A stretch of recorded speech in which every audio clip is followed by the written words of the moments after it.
Good morning, good afternoon, good evening, folks. Michael Zuber, one rental at a time. We have the one and only, and typically Monday guest, but when we get a 9 handle on CPI, we got to bring him back, Mr. Greg Dickerson. How you doing, sir? Doing great, Michael. How are you doing today? I'm doing well, and I want to give you kudos, props, applause, whatever you want to call it. You called, actually, in our last series of Monday interviews, the 9 handle. I didn't see it. I thought 8-8, 8-9. I did not see 9, let alone 9-1. You did. So I got to ask, now what? What do we do now, man? 9.1 CPI. Oh my goodness. What's going on? Well, so the good news is this could be now plateauing as we've seen commodity prices coming down, gas, lumber, building materials, things like that.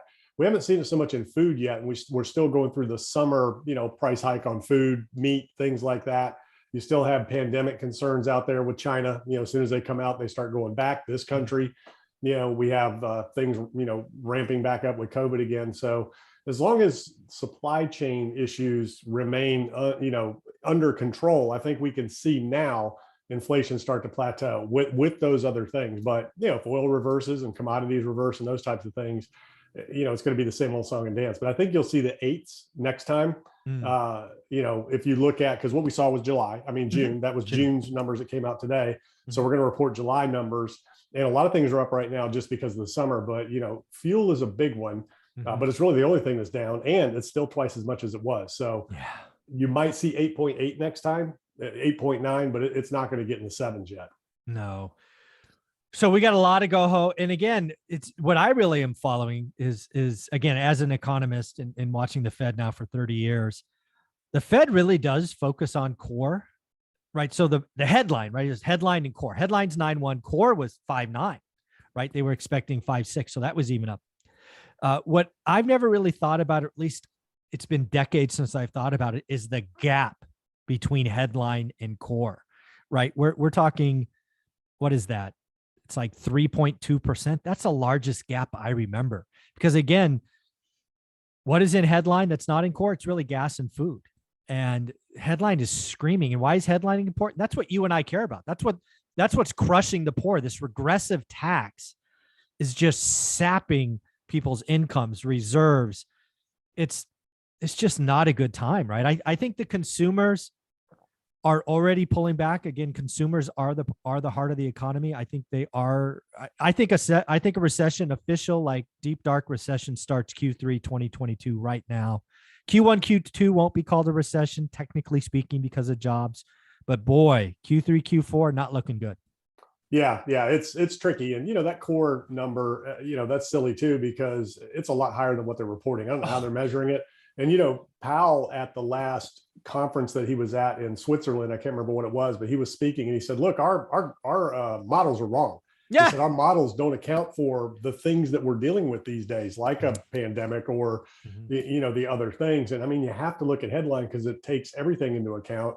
And, they're still not catching rents. They're still not catching, housing costs in terms of the expenses to keep up a house. Everything's gone up. If you hire these things out, landscaping, pools, pool maintenance, all of the things that you need to take care of your house, and then all the materials you're buying to keep your house up.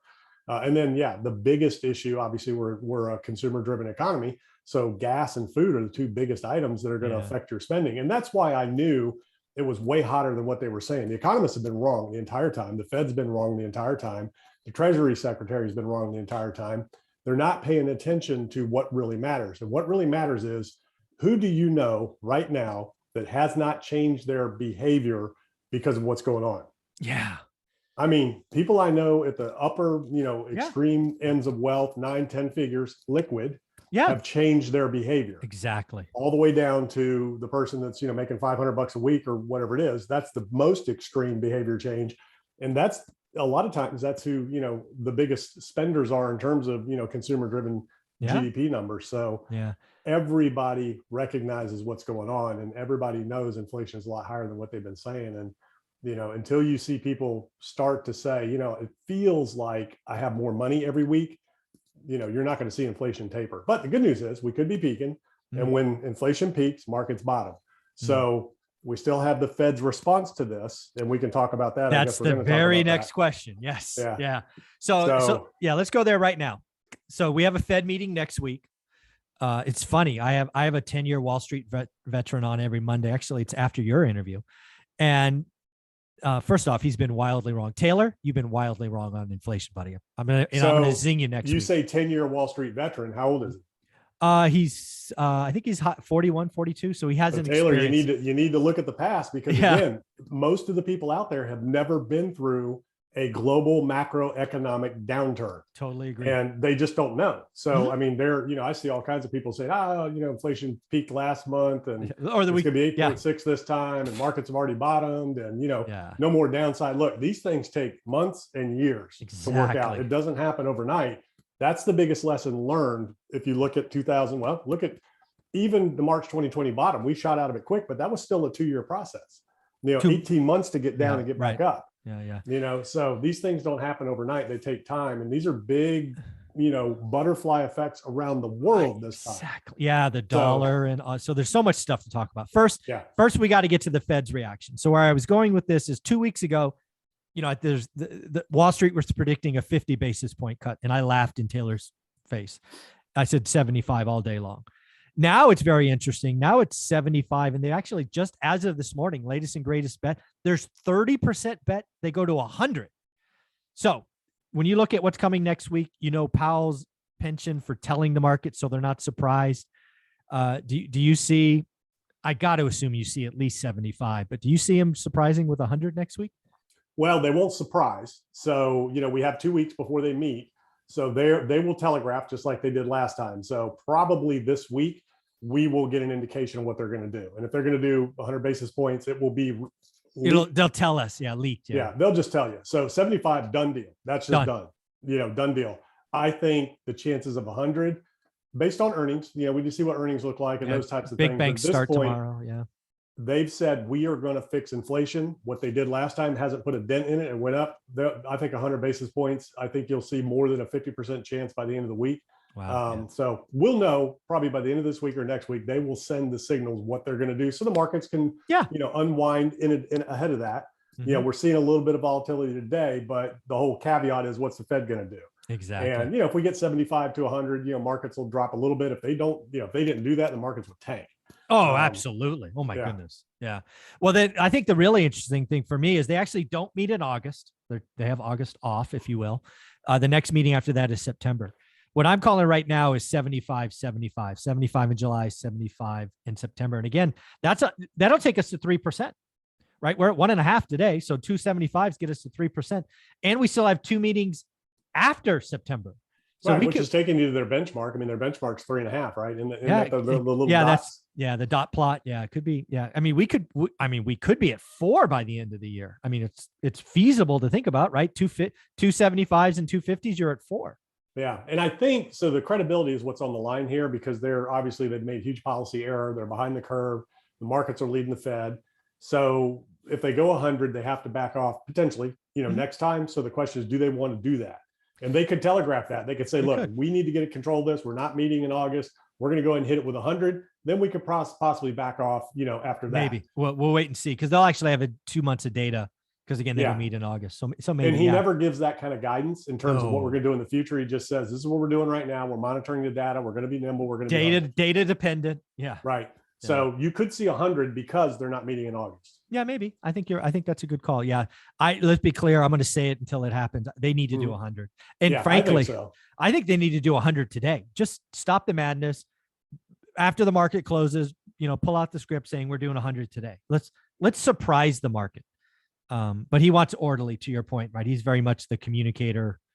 Yeah, you don't want the markets to just crack, because then they have to respond to that. So you need an orderly soft landing. So you need an orderly, levels. Yeah. They don't mind it going down. They just want it to be orderly going down. Yeah. Yeah. You're right. You're always right. Yeah. Not always, but more than most. More than most. So the last thing I think about is the consumer, right? Because again, the consumer's feeling this every day. And again, as you said, and I remind people today on the daily financial news, good times never last, bad times never last. Hey, folks, we're entering a bad time. But remember what Greg says. I really see the consumer having 2 reactions. And it'll be interesting to see what you think about this. Again, as we're starting this, first off, I think they're going to be mad and angry. And what does that mean? Well, we have a midterm election in November. And I think if I was a sitting senator or House of Representatives, I'd be very nervous. Either side. I don't care who you are, Republican or Democrat. If you're in office today, you must be nervous because you're going to get blamed. And I think the electorate's going to take it out on that. And then the other one is fear. It's people, when people are afraid, they retreat. A recession is almost a self-fulfilling prophecy. And they retreat from everything. And again, this is why, as you know, and we have talked about, the best deals are made in recessions. Because when everybody loves to say, I'm going to buy next time there's a recession, and then a recession happens and they're afraid and they do nothing. So let's talk about so do you think they're going to be angry and kind of take it out at the election? Do you think that's an emotion? Yeah, people are already upset. You can already see the polls. So the current administration's to blame right now. That's what everybody is blaming. They're blaming the current administration. Biden's polls are record low numbers, regardless of your political beliefs. Yeah, it just is what it is. Yep. That's the reality of what's going on. So they've already lost this cycle. So, and they're blaming the Fed. They're blaming, Biden. So the thinking is, there's nothing they can really do now. They have to stay the course. Like, for instance, somebody, the thinking out there was, well, wouldn't the Fed pivot to try to bring things up for the midterm elections? Like, no, they're already lost. No, done. That's it's already over. gone. Midterms are already done. So what they're looking at now is the best scenario for the administration would be a deep recession, high rates, all of that stuff going into the elections in 2024. Correct. So they can rescue. Hey, we're bringing down inflation. We brought down inflation. We're bringing the country out of recession. Pump the markets back up, just like Trump did, right? Yeah. When he came into office. Hey, let's pump the markets. That's why we had the easy Fed and all that. Because, they say, hey, we're not, swayed by politics, but their job hinges on who's in office. So they have to do what they're told. And I don't care what Powell says. He gets called to Biden's office. He's been given a mandate. And his mandate is, you want to keep your job, you get inflation down. So right. This is about 2024. I agree. Yep. And the psychology of it, we talked about that before. So that's why Yellen and that's why the Fed aren't talking recession, because that can be a self-fulfilling prophecy, and it's happening. So people, people are mad and everything especially when you're at the pump and it's $5. Now it's eased up. Dude, $5 is almost $7 where I live. Well, so where I live, I filled up at $3.99 today. That's the lowest I've filled up in months. But it was still $100 to fill up, a Suburban, when normally that's $50, So people, it's not 125, but still 100, so still that's still offensive to a lot of people that are working paycheck to paycheck. Even at $100,000 a year and you got a family support, that's $20 you didn't have, that you could have otherwise had to put into the economy, do other things. So people are mad. They feel betrayed. They feel upset because they've seen Wall Street, just off the rails with all these bubbles. Now, on the flip side, if people owned a house the last 2 years, they benefit from it. Now they're watching that, kind of deteriorate slowly, but they benefited there. So, it's kind of been passed around, a lot of places. And that's, people had savings, they paid down some, credit and things like that. But now it's starting to flip. Savings are getting depleted. Credit's going up. Cars, people are turning cars in, like we talked about the other day. So, there's a lot of emotions going through people's minds depending on where they are. And I think, the lower end of the spectrum, that's paycheck to paycheck, they're feeling it the most. And that's where the damage is being done the most. The high end, what Pal's saying is, look, you guys, in this upper income with your house values and this, I don't care. I do not care. Yes. I got to help these people. So for whoever's listening, your house value and equity and all that is going away. He doesn't care. Now he can't affect, housing rates, and he hasn't yet, because with everything else that's going on between, recessionary fears and all that, the bond market's been reacting to that and yields have been down, because flight to safety, right now. But once all that kind of subsides a little bit, those bond yields will go back up again. And, that'll really affect, rates in the housing market, but they're coming after housing. No, yeah. So the last thing I want to talk about is fear, because that's a really raw emotion. And a lot of folks, as we talked about with Taylor earlier, this is their first go around with a deep, dark recession bear market, right? If you're under 40, sure, we had the March 2020 kind of V-shaped recovery, but that was nothing.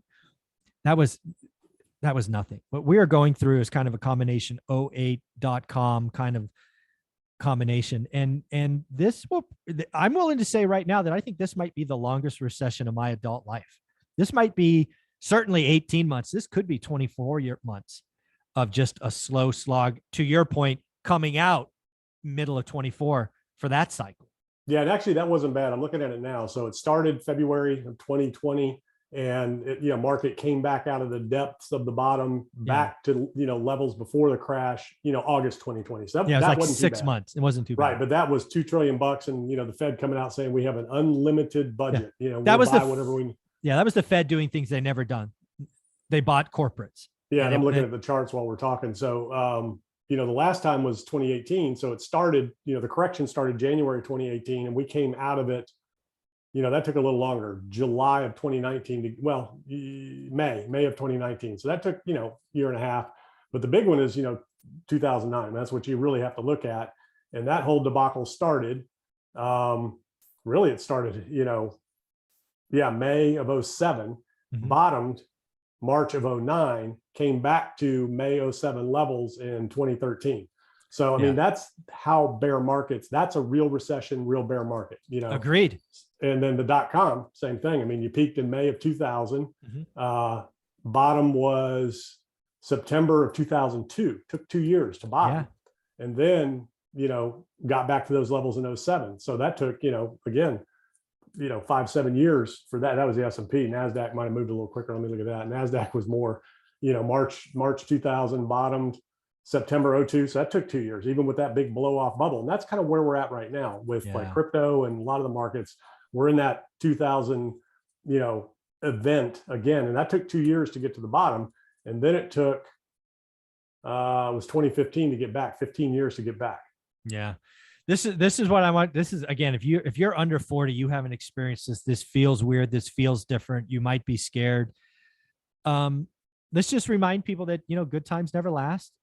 Bad times never last. And these are the times to understand markets. Don't react emotionally. Go shopping, have your buy list, maybe buy a business with terms. This is a time, again, where you can get creative and you could buy assets on sale. Let's just remind people of that. Yeah, go study 2000, 2001 NASDAQ for crypto, because that's where we're at. Yeah. And then look at, 2009 for the rest, for Dow Jones and S&P. I mean, that's where we're at. And they did the same thing back then, but not as bad. So, I mean, that's just how these things play out. It's how it works.